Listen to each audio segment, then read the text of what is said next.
We're just going. Yeah.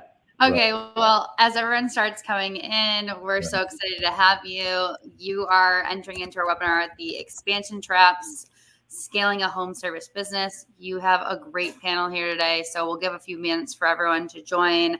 But while we're coming in, I like to do an icebreaker, and since fall is my favorite season and I am hosting the webinar, we're doing fall theme. So in the channel, in the little chat box, it'll be on your side of the panel. I want you to type in what your favorite fall tradition or activity is. Mine's definitely the pumpkin patch picking, but now also when they include like an apple cider slushy, little alcoholic beverage, especially when you're going with children. Nice. That's a nice upgrade. I'm excited to see what everyone else is. Obviously, Halloween's on the top list. I am not a haunted house person. I like the Oktoberfest beer. That was one of mine, I was thinking. Good one. Oh, yeah. Oh, yeah. That's a good one. I would say college football for me. Oh, yeah. Yeah, I was going to say. There you go, Andrew. Nice job. Thank you. College, yeah, that's a perk for sure. College football. Could go wrong. Ooh, but it's yeah. I saw a college football game. I think it was I'm trying to remember, it was Kentucky. They did an in motion. They put a player in motion and he went in front of the line of scrimmage. And apparently that's a completely legal move. I've never seen that before in my entire life. Interesting. The defense was totally dumbfounded. What do you mean you said he was a receiver that? Yeah. So quarterback's down here, defensive line is up here. The in motion player went right in front of the defensive line. What? But yeah, I've never seen that before. And I saw it on like in between the offensive line and the defensive line, like in between them. Yep. Yeah. Yep. What did he tiptoe? Like, I mean, that's got to be crazy looking. He just ran right in front, and the defensive line, a couple of guys stood up there like they didn't know what the hell to do. Right. So it was amazing. Oh, yeah. Interesting. I'm going to Google that. Okay. Yeah. Cool. Yeah. Cool. So a few more people have joined. If you have just joined, we're talking about our favorite fall traditions and activities. We have Oktoberfest. I said pumpkin patches that offer little alcoholic beverages. I go with my nieces and nephew. It's definitely needed with kids. Football, undoubtedly, and the leaf color change. But that's a good one. I think I need to add one. I think also something I think maybe an underrated one. I don't know. I would say the first, there's a handful of mornings when the weather starts turning where, I'm used to walking outside and it's 80 or whatever, but then there's a few mornings where it's kind of a shock because it starts getting real crisp. Those are good mornings. Good mornings for sure. I agree. We got a pumpkin carving, baking the seeds, all good stuff, all the fall. Well, we'll jump right into it. I know everyone has busy schedules, but again, if you're here in our webinar, you've come to the right place. We're talking about the expansion trap. This is scaling a home business, a home service business. You have a great panel today, and I'm going to let them do intros. Go to the next slide. Okay. So, Alec, I'll give you a quick time to do an intro of yourself. Yeah. So I'm Alec, and I'm the founder and editor of Home Pros, and we are a digital media company, and we cover the HVAC industry. So we report on the news and write about different trends, and we conduct interviews with people who are operating companies in the industry. And we kind of package a lot of things up and we publish them online, different places, social channels, websites, in an email that goes out twice a week. But yeah, we're a media company. We cover the HVAC space. Great, Alec, we're happy to have you. And Chris, intro of who you are. Yes, my name is Chris Page. I'm co-founder and CEO of a company called Hatch. We're an AI platform for CSRs and super passionate about home improvement and home services space. We just love the home pros and, helping them with technology as they grow their business. Awesome. And Jon, you're up. Jon Ryan. I'm the owner and president of Genz-Ryan Heating, Air Conditioning, Plumbing, and Electrical. We have been in business since 1950. I'm second generation owner, started by my father, Jack Ryan. And we are just finishing our 75th year in business. We're located in the Twin Cities, Minnesota. Love. So we have a great panel. I'm going to also go into a quick slide. So what is Hatch? We're here today. We're so excited. We are AI for CSRs and contact centers. We build, deploy, and will monitor your AI for your sales and service teams. So some of those actions and some of those deployments look like speed to lead, getting it first onto those leads that are coming in. You're getting speed to reply. So if they're replying, you're replying right back to them. You're making sure that conversation keeps going. Speed to those completed conversations, qualifying those leads for you and getting them to get them to sell the sale. And then obviously that all equals to speed to revenue, which is why we're all here. We're here to make money in business. So anything that I missed, Chris? You're the expert. Okay. No, I think you nailed it. Great. Okay. Thank you. Oops, didn't mean to skip that. And then John, again, it's you. I'll take this one. Yeah, I mean, so again, we're a media company. We cover the HVAC industry, and so most of our kind of news and stories and information gets packaged into an email that goes out Tuesday mornings and Friday mornings. And just kind of some of the stuff we tend to find ourselves talking about a lot is technology, consolidation in the industry, policy and regulation, and then of course just talking with contractors about how they're running different parts of their businesses. Awesome. Thanks, Alex. Sorry, name change. No, you're good. And then John. Yeah. So like I said, we're in the Twin Cities, specialize in service and replacement and residential only. We've been lucky to be in business as long as we have, and we have really been, as it says there, we've been focusing on using technology to differentiate ourselves. We have a new membership program that we launched in October of last year. It's called Home Pulse, and it leverages predictive technology to help us keep tabs on the health and performance of our member systems. So we are catching issues before they happen. Awesome. Thank you so much. So I am going to let the guys talk about the topic we're talking about the expansion. They have a whole great everything planned out for you. So I'm going to dip out. If you have any questions while they're talking, please pop that into the poll in the chat box and I'll ask them as needed. So if you have questions during it, feel free to jump into that chat and ask them while they're talking. It's going to be a great conversation. So we're very excited to have everyone here, and let's go. Take these off. Jump out. There nice. So thank you, Emily. Yes, I'll kick it off. So again, I appreciate everyone coming. John, Chris, thank you guys. It's always good to see you. I think we mentioned it a couple of times, but the topic of what we really wanted to talk about today was this idea of an expansion trap, which is, with the basic idea being that what sort of works from both a lead volume standpoint and maybe a couple operational things may not necessarily be the same thing that continues to work once a contracting company hits a certain point of scale. And then it's a matter of how do you kind of get out of that, what happens there. And so I guess I'll start with I kind of want to start with John. Is there, you guys have been around for, I think you said 75 years. So first of all, congrats. It's not any. Yeah, that's pretty cool. That's pretty amazing. I hope to be like you when I grow up, John. Thank you. So is there, I guess, maybe you don't have to maybe go back and think, over a super, multi-decade period, but is there a certain point that comes to your mind where you guys kind of hit this quote expansion trap, or you hit a certain point where you felt like what has been working stopped working? Yeah. Thanks, Alec. I would say we've hit that a few times. I think every company hits that at certain milestones. The numbers I've heard, 10 million, 15 million, 20 million. And then once you get to 20 million, you really kind of have a lot of the systems, processes, people in place that you aren't making a lot of changes, significant changes. You're plugging things in rather than having to really change things until you get to 40, 50 million. And I'll say we've been kind of stuck there. We're in our current spot that we're at. We've kind of been stuck there for the last 2 years or so. Part of it was, what happened post-COVID.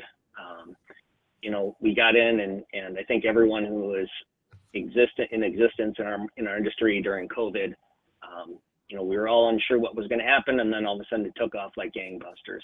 And you run into probably the biggest thing that we dealt with in our most recent stick is, you don't have. It's hard to layer in the management that you're going to need, and I think we've all heard this before. The people that got you there aren't or that got you to where you aren't necessarily going to be the people that are going to get you to where you need to be. Right. And you can't necessarily just go pick somebody out of a different industry and plug them right into what you do. What we do is incredibly challenging and different than so many other industries. Speed to lead is really, really important. When we come in a given day, we don't all operate with a lot of backlog, a couple of days maybe. But by and large, if you're a service type user, when you turn on your dashboard at the beginning of the day, that total sales number says 0, and you have to hunt and peck for every call and every lead, and you have to nurture it, and you have to make sure that it is seen all the way through. And you can't just do what we used to do, 10 years ago when Google first came out. You need more leads, you just spend more on pay-per-click. It doesn't work that way anymore. So I would say probably systems and processes have to change as you grow and mature. You typically had one person wearing many hats. As you go through that $10 and $15 million level, you break through those two layers. And then people have to get more specialized, but you run into a trap where you have to keep going on that growth, because you're planting seeds well ahead of time. And as you grow, the systems that you need in place, you used to have one person that kind of kept track of everything, or a handful of people that kept track of everything, and all of a sudden their time is divided and their energies are divided. And that's where you find that your systems that you thought were solid aren't solid. And you start having money fall out typically right away in your gross margin. And then all of a sudden you start throwing money at just about anything. You throw a person at something because that's the first thing, right? You think that's the first thing. And so those are the things that cause you to get stuck. And, combination of where we are in our growth pattern and the challenges that we've been having in our industry post-COVID and return to work really have made it a challenge, right? And so it's gotten more and more competitive out there, and you just can't pluck somebody. We had a sales director that worked for us for a period of time, and he was a great person, came from outside the industry. We still love him. He still stops by every once in a while, but he recognized that it wasn't the right fit for him, because you need to react fast in this industry, and those lessons are incredibly expensive. Right. So you mentioned a couple of things, like one, that there are almost these phases or these certain levels that you tend to basically find like those are kind of the common points where a company might hit these traps. Yeah. Was that the way in which you defined or kind of like recognized that you were in it, or were there other metrics, like just simply like lead volume while we were at a certain revenue threshold, that you kind of said, okay, I think we are in this point, or I think we are in this trap? It's like nobody knows you're in a recession. Yeah. They always say it's you don't know you're in a recession. A recession is always declared like a year later, and you go, God, I did kind of feel kind of crappy there for a while. So you don't recognize it until you're necessarily in it. Although we're a Nexstar member, been a Nexstar member since the mid to early 2000s. And they always talked about those different levels. They've got organizational charts for different levels of revenue. But you think you got all under control, and all of a sudden, you go through these. I think every owner or high level manager goes through these traps where you get comfortable. You start having a lot of success, and especially during the 2021, 2022 years, it was relatively easy. We all heard those stories of people that were growing at 50, 60% or more year over year, doubling their revenue, right? Right. I was, before we were 100% service and replacement now, but we were new construction for many, many years as well. And in the early 2000s, anybody could make money in new construction in the early 2000s. And then it turned in about 2006, and it got really tough for about a decade. Then all of a sudden you really need to tighten your ship. So I think it's a process of, don't operate scared, but I think, everyone talked to me about the fact that you need to have your KPIs, you need to look at them. Mm-hmm. Most people make the mistake in two ways relative to KPIs. They either don't have the right KPIs, which is a constant struggle, and we even struggle constantly with making sure that we have the right KPIs, or you get them and you look at them and you don't do anything about it. Right. And that's a common thing that I think every company has, not just in our industry. So you really have to be diligent about it. And I think that's where complacency is probably your worst enemy. Right. Chris, in your experience working with contractors in kind of across the country, is there something that you find common about when people talk to you guys about them being in this trap, or like, do you have maybe a different way of, I don't want to say a different way, but like another way of defining it, just based on your conversations and everyone else who you've worked with? Yeah, I don't know if it's a different way of defining it, but everything that Jon is saying, I think I've probably heard a couple 1,000 times as I built this business, which is the same thing, which is like you hit this point at around the 10 or 15 million where you can keep growing, but you actually don't make any more money for a while, which is weird because you're putting all that money back into building the management layer and the systems required to get to that next level where you can make money again. And that feels weird. And if you don't know what to measure along the way, you can really sort of mess it up, And so what he's talking about absolutely resonates with me, and sort of where, our business started, where we're helping people that are, really growing to that next stage and want to do it quickly. And they're thinking about things like, can those same people get me there? If they can't, what are the systems I need? Can I have one system that does it? Do I need to build a tech stack? What do I need to automate? What can I automate? What shouldn't I automate? And it's interesting too, talking to customers about that, because some customers that I've talked to don't want to let go of that. But if you don't let go of some of the old stuff, then you'll get stuck and you'll start losing money, at around that same mark. So it definitely resonates with me for sure. So I guess maybe like we can kind of talk tactics now. So like, okay, so there are obviously these different points where you kind of hit this, where a contractor will hit this sort of trap, or hit this point where like something's not necessarily going well.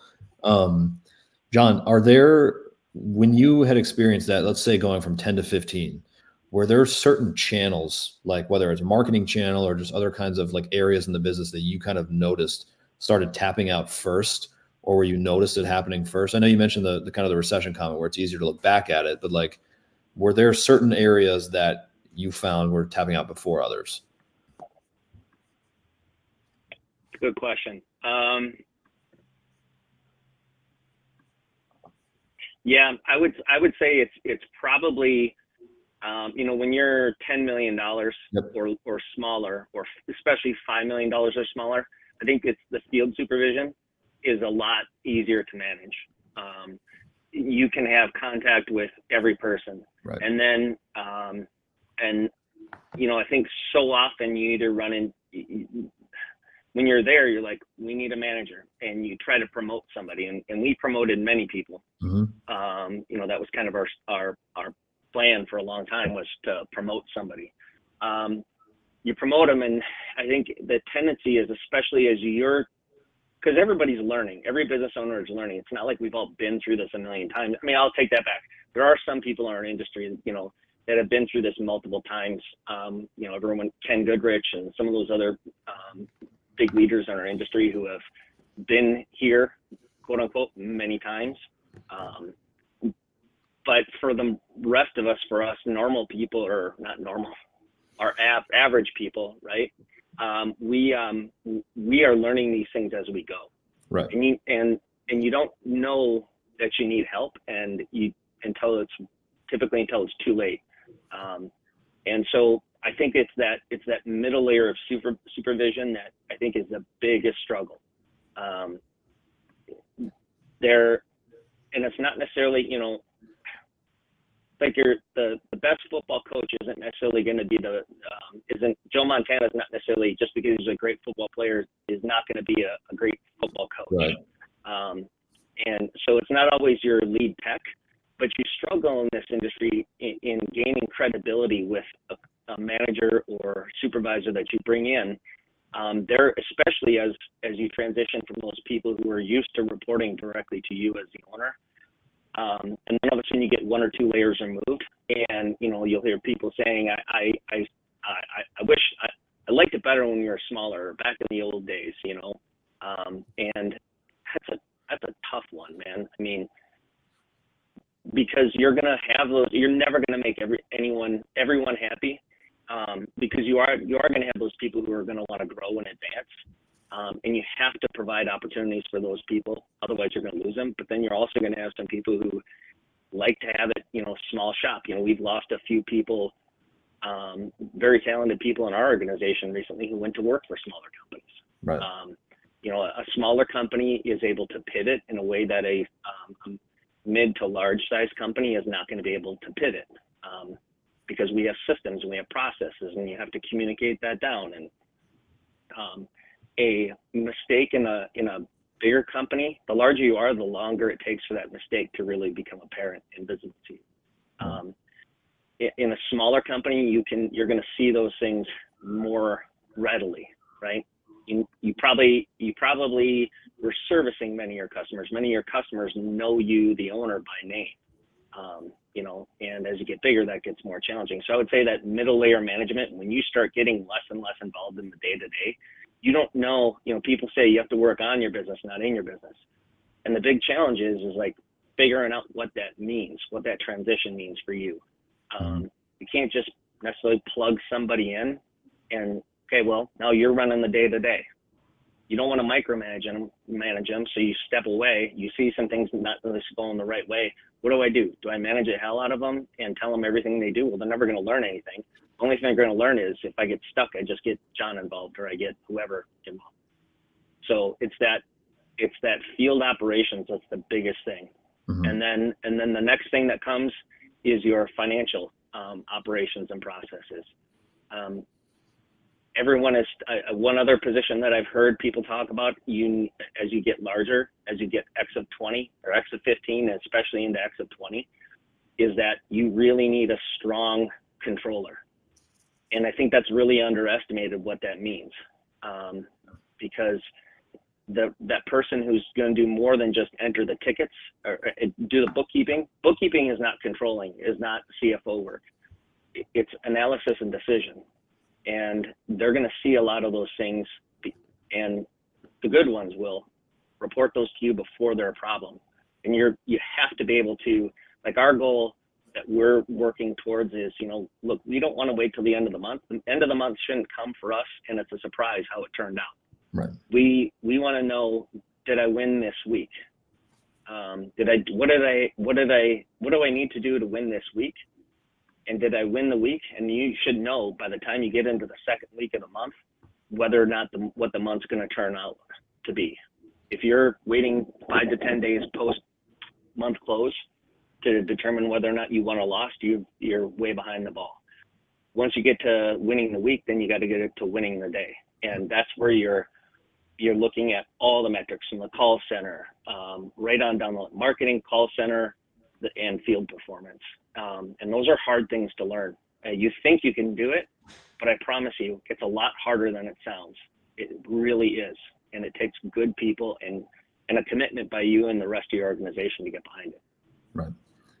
So you mentioned, so there's might have been a longer answer than you were looking for. No, that works. I mean, that's great. I mean, I think, so there were kind of two parts. I took basically two parts to what you said, which is one, from this, the $10 million to $15 million level, there is more of a kind of field supervision component to kind of the problem. And then when you go from 15 up into 20, maybe in past 20, it's controller, it's financial operations, and sort of, or it's a financial component. So I want to ask you about those two things. But first, Chris, I mean, do you have anything just to add to that, just to give you a chance to? kind of chime in? No, I mean, just from our perspective and what our platform does, I think around that 15 million mark and up, operators are looking to automate stuff just because you start to lose control.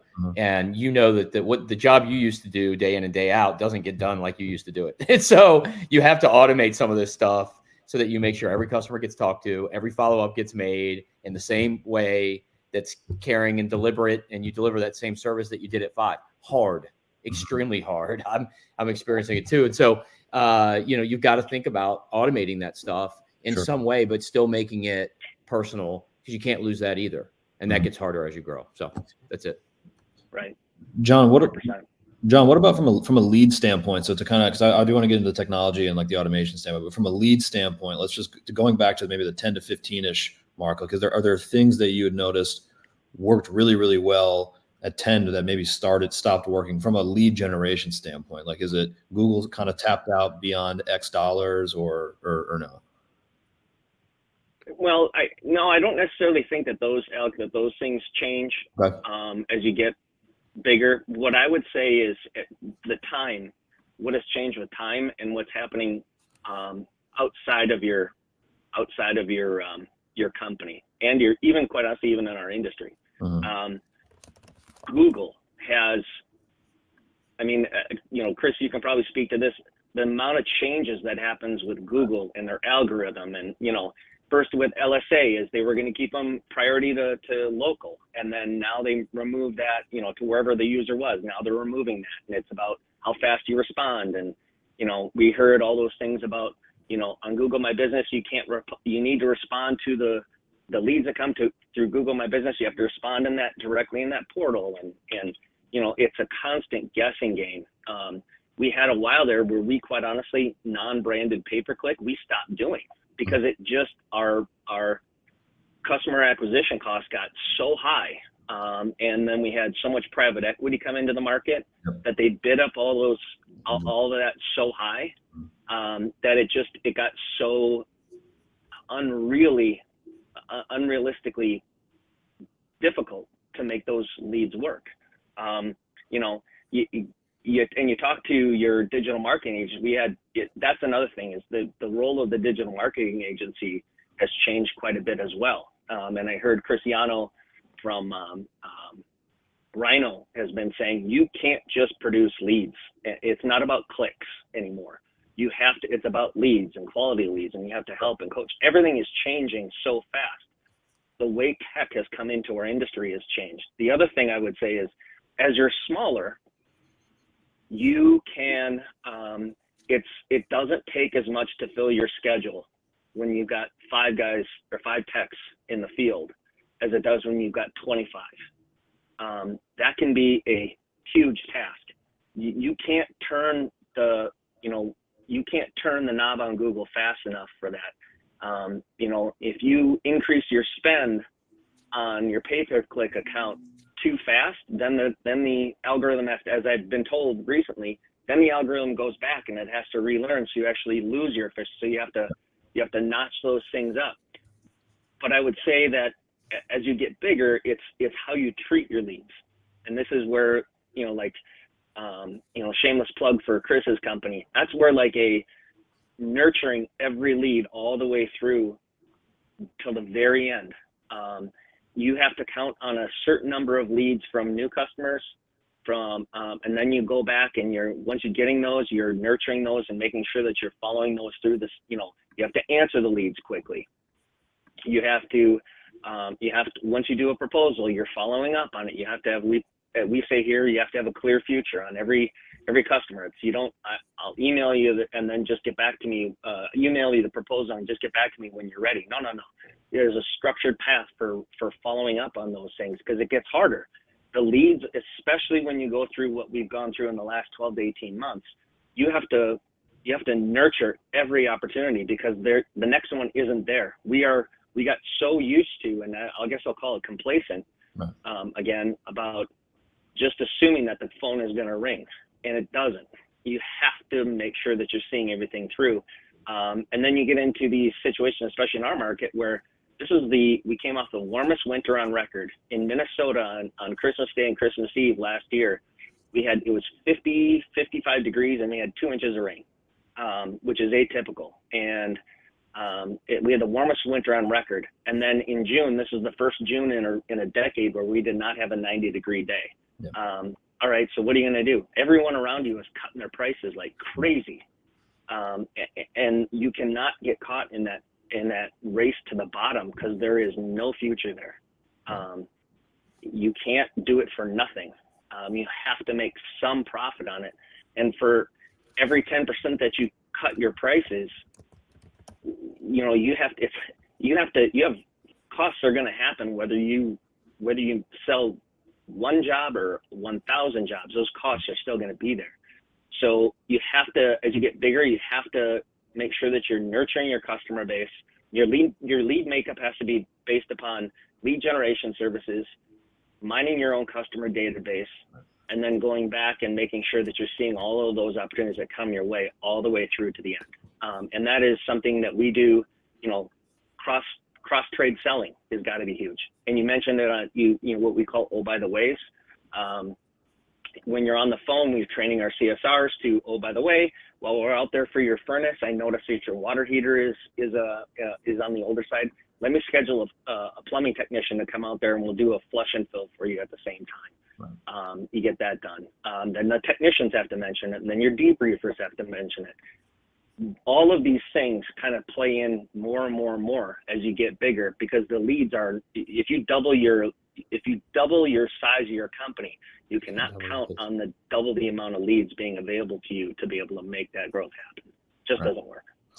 So it's almost like you would say that, I guess, would you agree that maybe, because there's this constant want to and need, but to bring in sort of net new leads. But to your point, that's where, not all of that is totally controllable, because you have variables like the weather, you have the economy, et cetera, et cetera. And so the idea of, one, mining your own customer base, your existing customers, to, sell them different trades that you guys are offering, or just go back and then also nurture and follow up with ones that you guys already have gotten. It seems like I don't know, that's something that technically you could say even a $2, $3, $4, $5, $6 million company could do, but maybe at that point there's a lot more focus on bringing in new business to build out that base. And so is that something that you think people focus on less than they should while they're smaller, when maybe that's a piece of advice or an opportunity, is to start doing that stuff earlier? Yes, I would absolutely start doing it earlier, because it starts building the culture and process in your company. And then you're not creating something from you're not what they always say, what's the best time to plant a tree? 10 years ago. Yeah, right. When's the next best time? Today, right?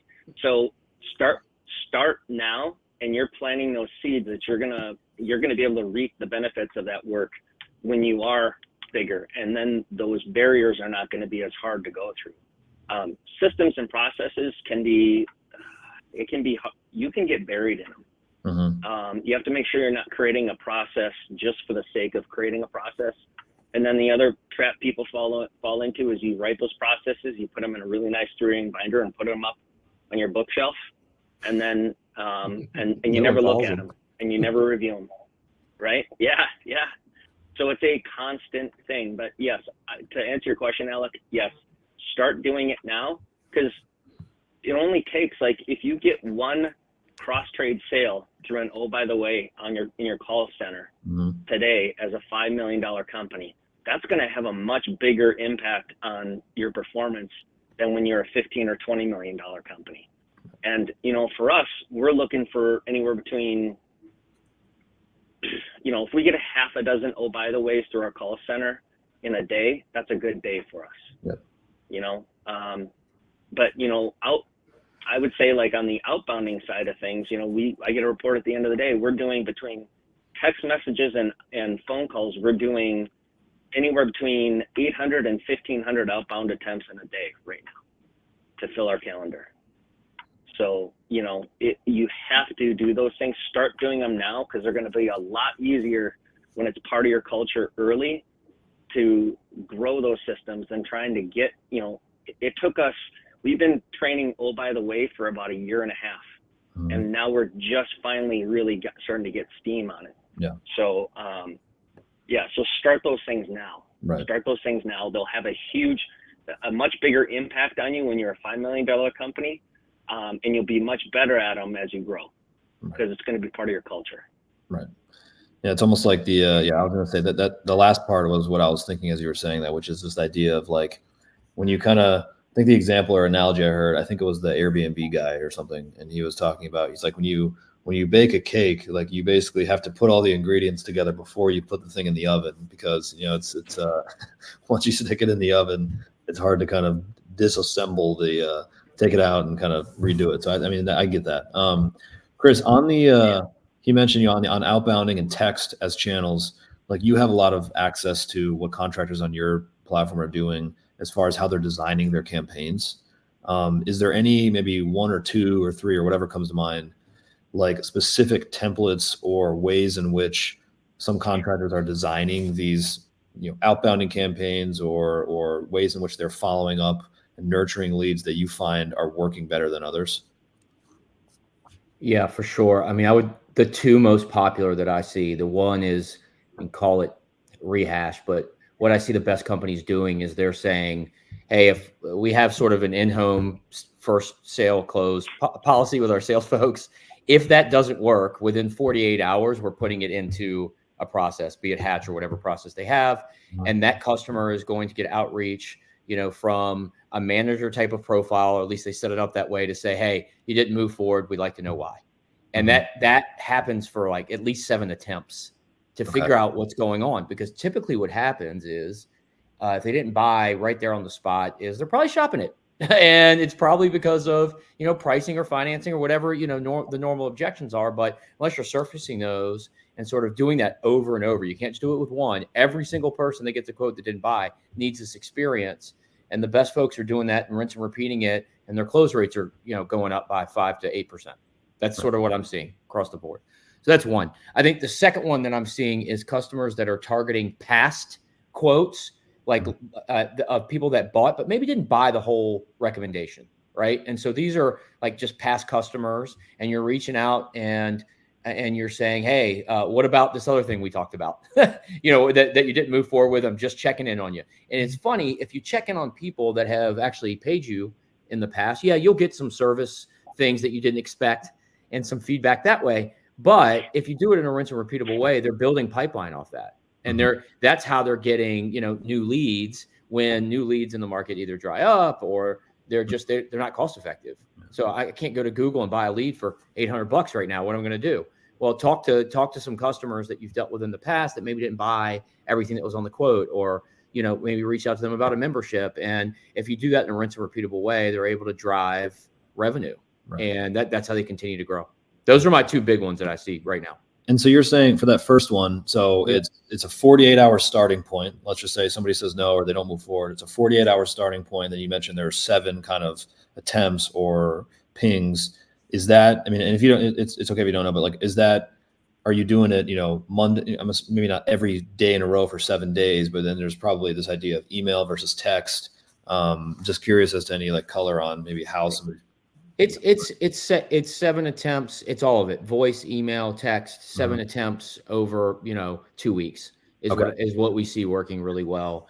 And generally the verbiage that we see working really well is just calling out the elephant in the room, which is like, hey, you didn't move forward. Is there anything I can do? If it's price, if it's financing, like, talk to me and let's have a conversation about it, because I'm here to help figure out what that means. And that gets a pretty good response rate. And then from that response rate, we're having right now, our biggest growing products are AI agents that can go in and figure out the sentiment of that conversation. Is a customer still interested, but price is an issue? Okay, let's get it to the right person. Is it because they are out of the market and they moved on with a competitor? Okay, get that information and move that to the either right person or discard it. And so, yeah, doing that in a rinse and repeatable way. Again, I'd say 7 touches over 2 weeks is where you're going to get. And then after 2 weeks, most of those people have moved on, or they're not going to do anything, but they're saving those contacts potentially for later conversations down the road. So like, again, like Jon said, like, collect the data and be diligent about building that in the DNA, and then create a customer journey and make sure you have touch points along the way. Yep. Jon, any color you would add on that, and like structuring those campaigns or structuring that kind of like series of attempts? Yeah. Yeah. So if you start tracking the data, you'll find that your response rate or your book rate on some of those automated things are going to be relatively low.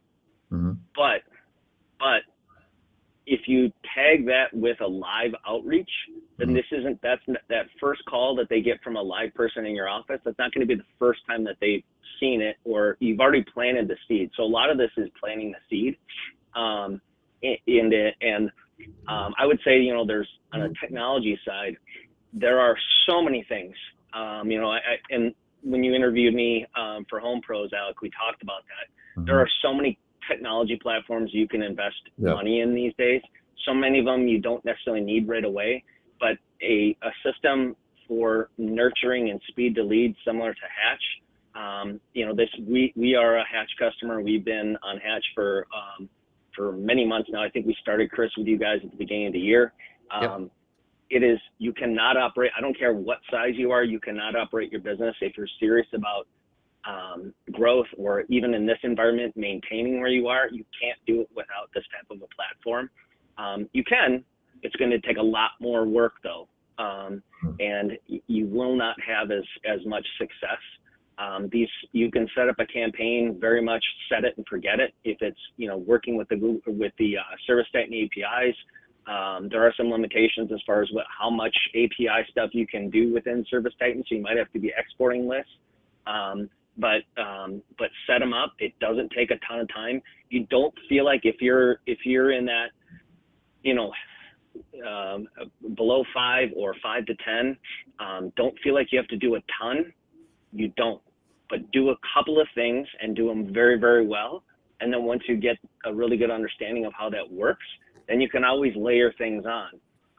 But I'll say this, we run into a lot of competitors, like our comfort consultants get 2, maybe 3 appointments in a day. A lot of our competitors will give people 8 to 10, 12 appointments per day. And those people are going in, they're writing it down on a piece of paper and leaving it and say, give me a call if you have any questions. They're not doing any follow-up. Their unique selling proposition is they're cheap. And you can play that game, but you can only play that game for a little while. The next time you have to invest in your growth, you're going to be wondering why I can't afford to add a new person. That's going to be the biggest challenge. So anybody can play in that cheap game when you're small. But as you get bigger and you start having to add infrastructure, it's going to be harder. And that's when every lead is going to count. So, I 100%, we had in March of this year, we were dead in the water. We had nothing going on. And we had just recently signed up with Chirp. We set up and this was the most aggressive campaign we ever did. I think we had to throttle it back from there. But we set up a tune-up campaign, and we went back to customers we had worked for that we hadn't been out to in like 2 years. And we did a St. Patrick's Day tune-up campaign. We booked 700 tune-up appointments through that campaign. $700 appointments. And it's a lot, but we needed it at that time. And that cost us nothing but our time, because we already had that cost of our Hatch platform already built up. We had a lot of opt-outs. We learned a ton of, and we towed the danger line there as far as that opt-out percentage. But we learned a ton. And now we're in the process of, we're really, really getting into it where we understand it really well. So you absolutely, what the 2 campaigns Chris talked about, I would hands down absolutely agree with him. That's exactly what you need to do. Follow up on those leads and use as many tools as you can to help you automate it and take the human capital out of it as much as you can. Right. Yeah. So I think that was great. And I think I have a 2-parter to respond. And I guess, John, I'll direct it at you, but Chris, if you want to chime in, I mean, we can kind of do it. You guys can kind of both chime in.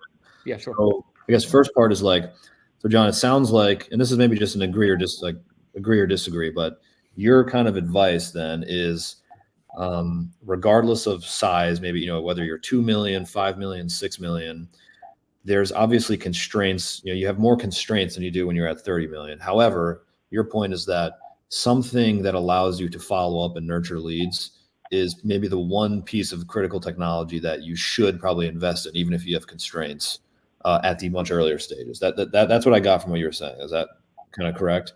100%. Okay. 100%. And speed to lead, and then nurture, and then like, Chris was talking about after 7-8 attempts, we had one guy in our office. We have a dedicated inside salesperson who's doing outbound to our customers. On average, it took him, it took him 8 to 12 times attempts to get a hold of a customer and have them, and many of them hung up on him, but he kept after it. And then eventually they're like, okay, I'm just going to listen to this guy to get him off my back. Right. That's what it takes. And that can be hard for, not everybody likes getting hung up on that many times, but you never are going to get hung up on Hatch if you're using a platform like that. Right. So, but after that 7 to 8 attempts, put them in your trickle file, right? Where you're still communicating to them on a monthly basis, sending them an email newsletter or something like that. Mm-hmm. Keep them.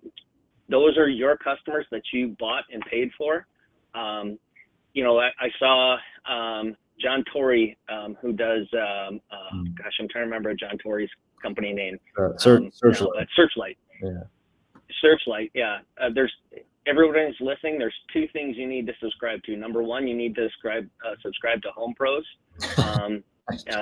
Plug for Alec there on that. I made Alec blush a little bit, so that's okay.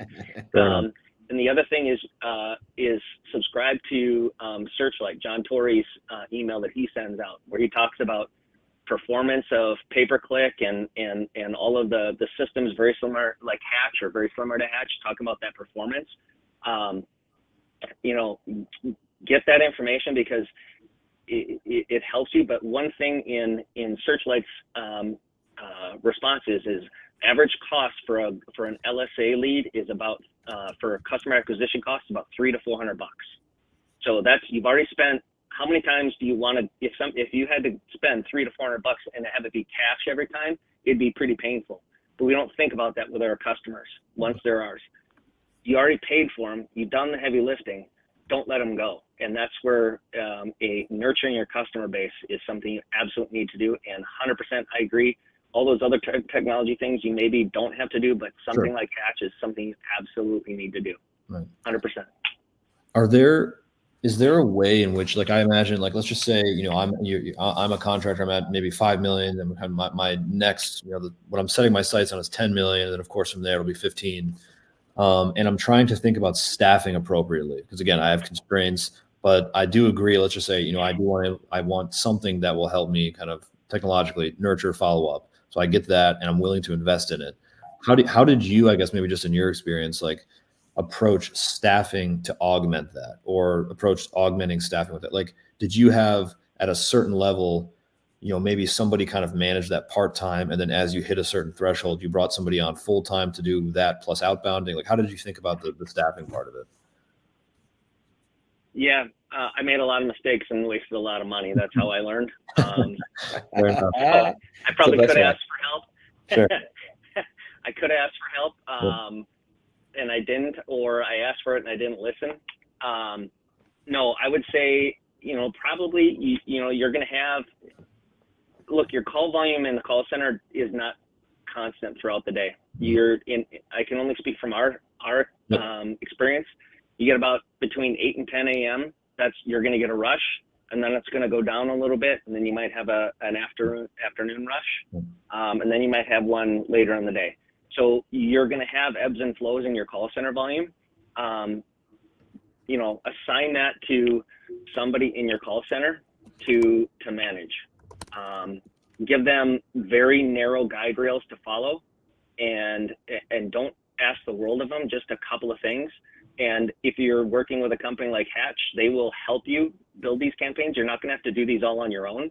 Mm-hmm. You guys, Chris, I could be wrong, but if to my recollection, you guys have a number of templates in place when we start up. Am I correct on that? You do. Yeah. So it doesn't take a lot. And if you, a lot of them have autoresponders because you need to respond to those when they come in. Making sure that you're utilizing those things. Again, that CSR might be the person that, as you eventually scale up, they're going to be the person who might be your inside salesperson who's doing, that might be a full-time thing for them after they've done it for a while, and they've demonstrated competency in doing those things. So. Got it. Okay. Got it. Is Chris, I guess maybe I'm asking, I guess maybe at like a high level. And then I have two things out, I guess we can close with, but like, what are you noticing? Like now, obviously, the core functionality, core kind of idea of what you guys are doing is everything we've talked about. It's nurturing, it's follow up, it's outbounding, it's allowing people to go back to their existing customer base, et cetera. What are some of the things that are being talked about just in your conversations with customers now that maybe people are starting to think about that you guys have just started thinking about, or you're just starting to try to build out?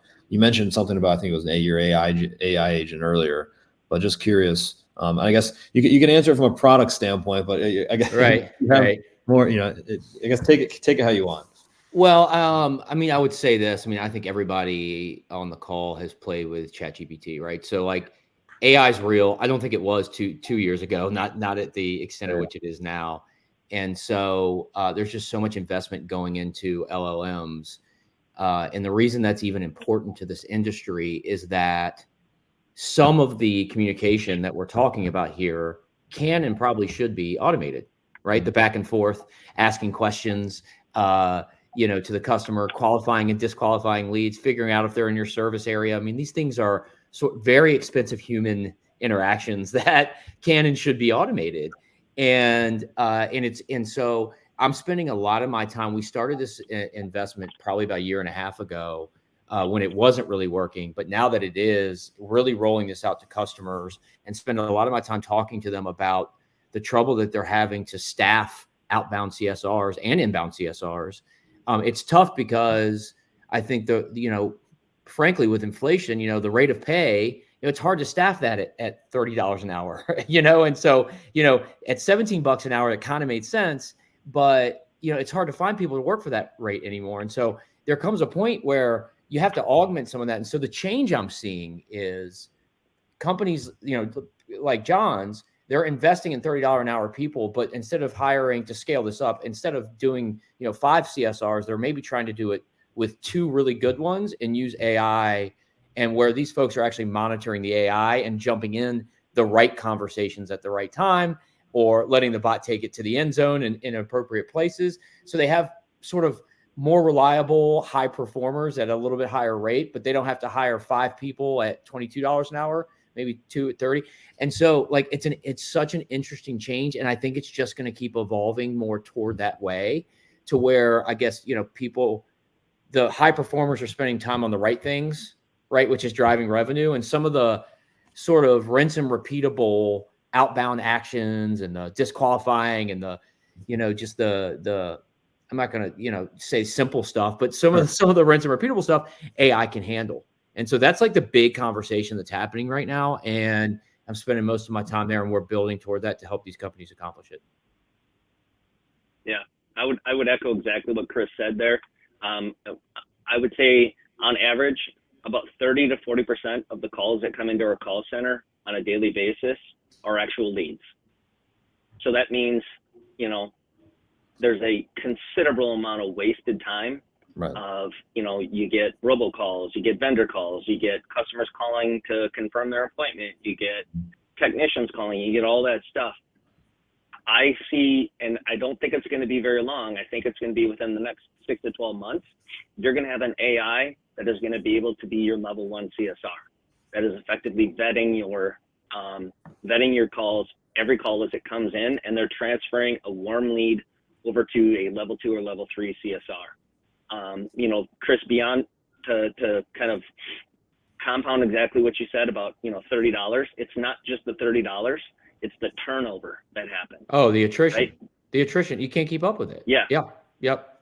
You can't, you can't. And you have to invest so much in them to have them get to that. To get them there. That when you get to a great, it's crazy. So, and we have to do those things. So the technology is going to be, I'm really envious of somebody who is in that $5 to $10 million range, because you're going to be able to build these things up, and your path, you're not going to have the costs that so many of the rest of us did 5 to 10 years ago. As we scaled up through those things, you're not going to have a lot of the staff pains that we had And it's not, this AI is not going to replace people. You're going to allow your people to be able to do things that are a higher level of thinking. Right. Because AI is not going to be able to do everything. So don't let your staff be scared about that. You want to grow, you want to do these things. Do you want to answer the phone and be yelled at by somebody because your technician, you gave them a time window between 8 and 10 and it's 8:30 and they're not there? Is that really what you want to deal with? So yeah, it's coming, and it's going to come fast. The rate of change in our industry that is happening right now is at a level I don't think we could have ever identified that it was ever going to happen. And if you would have told somebody 2 years ago that you could have your call center ran by, your level 1 CSRs be AI, they would say no way in hell. Now you look at it and it's happening. A lot more acceptable. It's happening. Yeah. And I've heard some of them, and they're getting better. They're not there yet. It's not ready for prime time, but the realism in the voice is astounding. And they've even got background noise, like soft background noise in a lot of these things. They're using vocal pauses. Did you guys see Google's technology they came out with in the last week for hosting podcasts? Oh yeah. It's crazy. It's conversational and it sounds like real people. They're using real verbal pauses, and it doesn't sound, it's not over. It's the realism is astounding. You're 100% correct, Chris. What's interesting, John, is you're right. That's why we started with text messaging, because it works. Like, it's in production. Like, we're growing almost 50% month over month on just AI text messages because it's working. The voice is complicated because have you ever been in the car with your window down and try to talk to AI? And it ain't gonna happen. And we can't afford to lose those leads. But it's not far. No. Like, I'm with John. Like, in the next 6 to 8 to 12 months, you're going to see some really big jumps there. And I think for a level 1 CSR, no doubt in my mind that can be handled probably better than any human, more reliably and better than a trained human can. And the sort of deeper level multi-decision making sort of stuff is going to be handled by your 2s and 3s, and those are still going to be people. Like, I'm so with that. That's exactly what I see happening, at least for the next 2 years. Yep. Yep. 100%.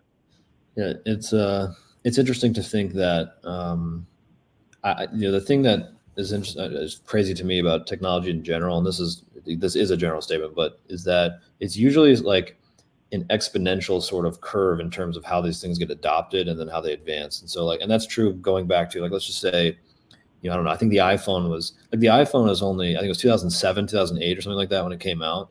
So the iPhone is not even 20 years old. Like, if it was a human, it's like the iPhone is a teenager, and just kind of how many things have sort of just in the past, maybe 3 to 5 years, come around to that platform is just bizarre. And then even within the past 2 years of all this. And so the rate starts accelerating as time goes on. So that's kind of the very fascinating thing. So I agree with you guys. I guess the last thing to close is I just have one question, quick question for both of you.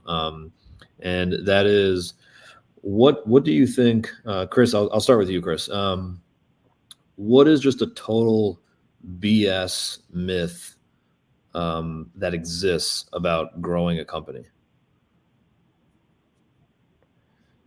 In your opinion? The word overnight success. I mean, we're a 10-year overnight success. So I don't know if that's, I just think it's not real.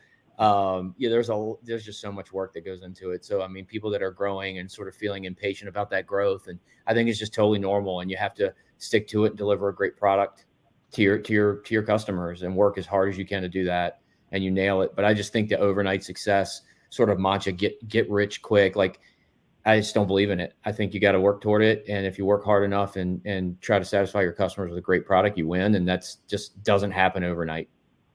Yeah. What about you, John? I don't know that I could say it much better than Chris did. Yeah, it's hard.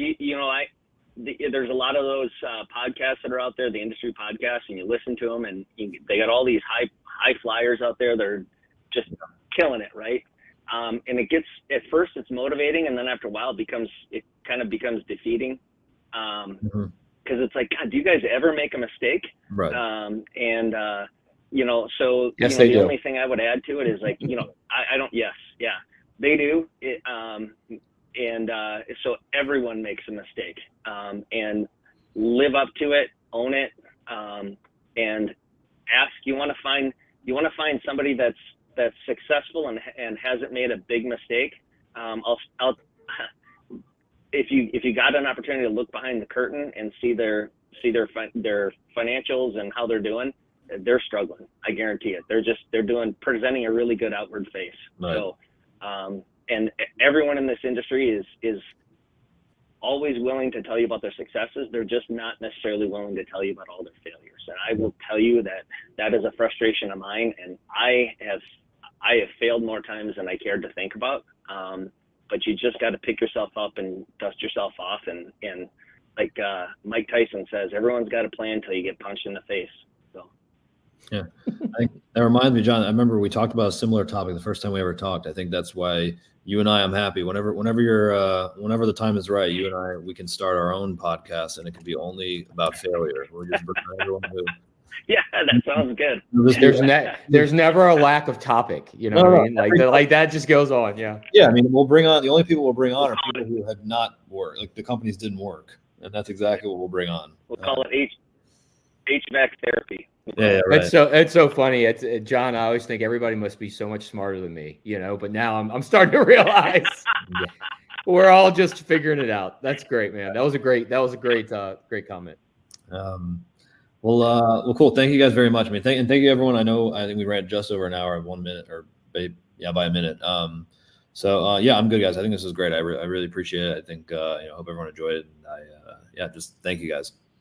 Yeah. Thanks, Alec. We appreciate you. And I think we were going to have a Q&A session, but unfortunately, guys, I'm out of time. I gotta go pick up the kids. But anybody, you can find me on LinkedIn. If you have any questions, don't hesitate to message me on my LinkedIn profile, and I'll do my best to get back to you if you have any questions. Thanks, John. Appreciate you. Thank you so much. Great job, everyone. We actually, right now, I don't see any questions. So if anyone has any questions in the meantime, feel free. Right before you leave, a poll is going to pop up, and that's just going to give us an idea of who wants to hear more. You can select who you want to hear from, and then that team will be able to individually reach out to you. But if no one has any questions, I'll let everyone go. Appreciate everyone's time, and have a good evening. Good hanging out, guys. Thank you. Thanks, Chris. Thanks, Emily. Bye. Bye, guys.